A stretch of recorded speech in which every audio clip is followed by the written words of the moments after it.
Today in history, we'll talk about Monroe Doctrine, 1823. So it's something like the American continents, by the free and independent condition which they have assumed and maintain, are henceforth not to be considered as subjects for future colonization by any European powers. In the word of the European powers, in matters relating to themselves, we have never taken any part, nor does it comport with our policy to do so.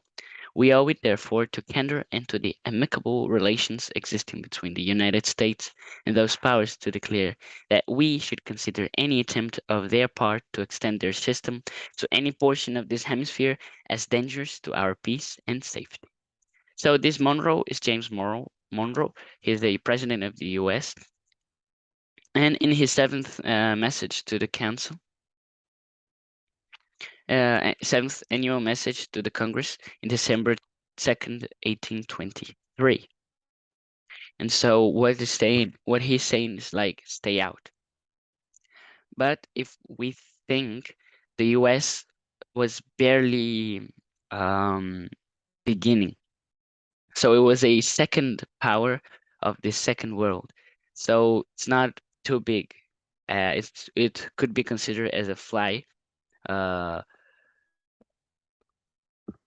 if compared to the British, because the British had a big navy, and back in the day, big navies meant that they were very strong.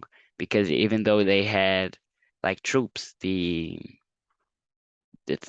were like very far, and they would have to go in boats or or ships, and so the who had a better navy was the dominant power, and it was, and I think it still is, the British.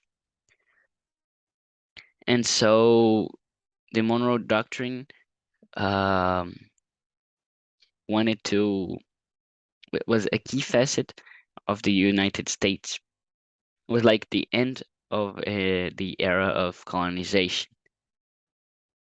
and they were saying like, don't interfere with us. That system he's talking is about monarchy, and so they were.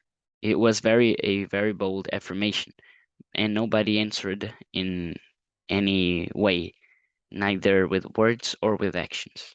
So it's kind of like uh, it didn't make too much effect, but it's still in back in the day. The U.S. wasn't a power like it is today. So this, I think, is the. And so what happened is that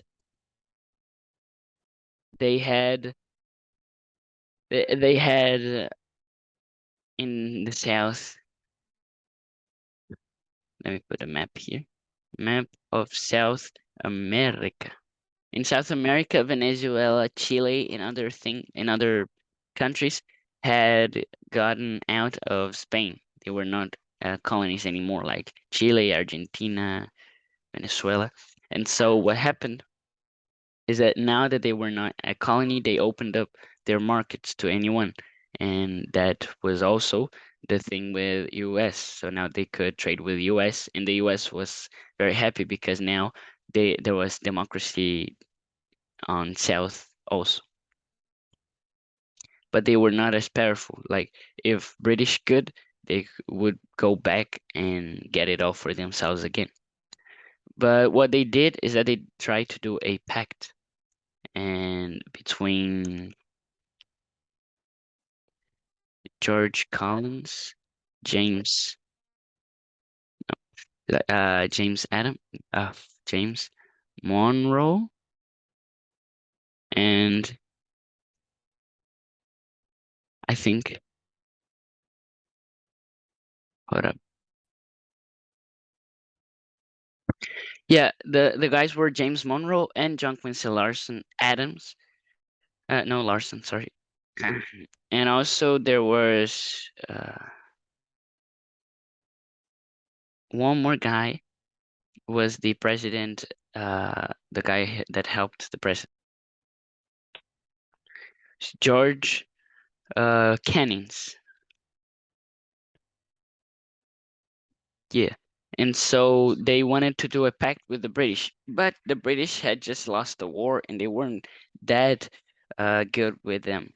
But even though the British, they signed that treaty, and now they were protected behind the British, so that no no European powers would try and get the US.